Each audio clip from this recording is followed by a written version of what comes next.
નૌકાદળ દિવસની ઉજવણીના ભાગરૂપે પોરબંદરની ચોપાટી ખાતે એક ભવ્ય સમારોહનું આયોજન કરવામાં આવ્યું હતું। આ કાર્યક્રમનું આયોજન ભારતીય નૌકાદળના પોરબંદર સ્થિત મુખ્યાલય, ગુજરાત, દમણ અને દીવ નેવલ એરિયા દ્વારા કરવામાં આવ્યું। 1971ના ભારત પાકિસ્તાન યુદ્ધ દરમિયાન કરાચી બંદર પર નૌકાદળના હુમલાની યાદમાં દર વર્ષે નેવી ડે ઉજવવામાં આવે છે।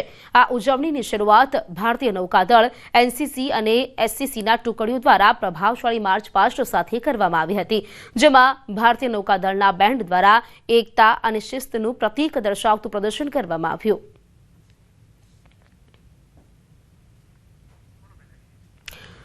તો માર્ચ પાસ્ટ કરવામાં આવી હતી। ચોપાટી ખાતે આ ભવ્ય સમારોહનું આયોજન કરવામાં આવ્યું હતું, જે દર વર્ષે કરવામાં આવતું હોય છે। નૌકાદળની દિવસની ઉજવણીના ભાગરૂપે દર વર્ષે આ પ્રકારનું આયોજન કરવામાં આવતું હોય છે। ગુજરાત, દમણ અને દીવ નેવલ એરિયા દ્વારા આ આયોજન થતું હોય છે।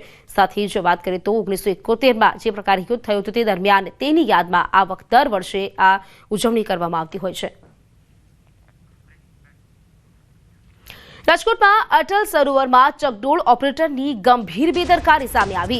ચકડોળમાં 100 ફૂટ ઊંચાઈ પર હતું અને ઓપરેટર બંધ કરીને જતો રહ્યો। રાત્રિના 10:30 વાગ્યા આસપાસ આ ઘટના બની। ચકડોળમાં 5 થી 6 લોકો હવામાં 20 મિનિટ સુધી રહ્યા હતા। ફાયર બ્રિગેડની ટીમ તાત્કાલિક ઘટનાસ્થળ પર પહોંચી હતી અને ઓપરેટરની લાપરવાહીથી ચકડોળમાં સવાર લોકોના જીવ તાળવે ચોંટ્યા હતા। ઓપરેટરને તાત્કાલિક નોકરીમાંથી કાઢી મૂકવામાં આવ્યો છે, ત્યારે કોન્ટ્રાક્ટર સામે પગલાં લેવાય છે કે નહીં તે જોવાનું રહ્યું। તો ઓપરેટરની ગંભીર બેદરકારી સામે આવી। ચકડોળમાં સવાર લોકોના જીવ તાળવે ચોંટ્યા હતા।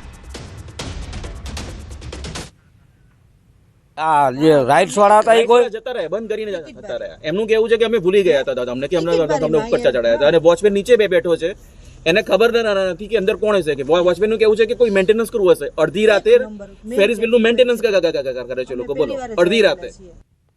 જાણકારી સાથે સંવાદદાતા અંકિત જોડાઈ ગયા છે। અંકિત, ચકડોળ ઓપરેટરની આ ગંભીર બેદરકારી, જાણકારી શું છે આ મામલે વધુ? પ્રીતિ, ખાસ કરીને વાત કરવામાં આવે તો રાજકોટ શહેરના સ્માર્ટ સિટી એરિયાની અંદર કરોડો રૂપિયાના ખર્ચે છે તે તંત્ર દ્વારા છે તે અટલ સરોવર છે તે બનાવવામાં આવ્યું છે અને ત્યાં એમ્યુઝમેન્ટ પાર્કમાં જે રાઇડ્સ હોય છે તે પ્રકારની રાઇડ્સ છે તે પણ લગાવવામાં આવી છે અને આનું જે સંચાલન છે તે ખાનગી એજન્સીને સોંપી દેવામાં આવ્યું છે। ત્યારે ગઈકાલે રાજકોટ શહેરના અટલ સરોવરમાં એર શો પણ યોજાયો હતો, ત્યારે હજારોની સંખ્યામાં રાજકોટ શહેરીજનો છે ત્યાં ઉમટી પડ્યા હતા। ત્યારે સાંજે પણ લોકો ત્યાં ફરવા માટે આવ્યા હતા અને એક પરિવારને કડવો અનુભવ થયો હોવાનું છે તે સામે આવ્યું છે। અટલ સરોવરમાં ચકડોળ ઓપરેટરની ગંભીર બેદરકારી છે તે સામે આવી છે। ચકડોળ જ્યારે ઉપર જતું રહ્યું હતું ત્યારે ઓપરેટર છે તે પોતાનો સમય પૂર્ણ થતા ચકડોળ છે તે બંધ કરીને જતો રહ્યો હતો અને આ ઘટના છે તે રાત્રિના 10:30 વાગ્યા આસપાસ બની હોવાનું છે તે સામે આવ્યું છે। જે સમયે ચકડોળ બંધ કરવામાં આવ્યું ત્યારે 5 થી 6 લોકો તેમાં સવાર હોવાનું છે તે સામે આવ્યું હતું। સમગ્ર મામલાની જાણ થતાં તાત્કાલિક અસરથી ફાયર બ્રિગેડની ટીમ છે તે ઘટના સ્થળે પહોંચી હતી, તેમજ કોન્ટ્રાક્ટરના જે એજન્સીના જે સંચાલકો છે તે પણ ઘટના સ્થળ ખાતે પહોંચ્યા હતા। ત્યારે ઓપરેટરને તાત્કાલિક અસરથી નોકરીમાંથી કાઢી મૂકવામાં આવ્યો હતો। જોકે મહાનગરપાલિકા દ્વારા જે ખાનગી જે એજન્સીને જે સંચાલન સોંપવામાં આવ્યું છે તેમના વિરુદ્ધ કોઈ પગલાં લેવામાં આવે છે કે કેમ તે જોવું અતિ મહત્વનું બની રહેશે। પ્રીતિ, અંકિત, આભાર આપનો જાણકારી આપવા માટે।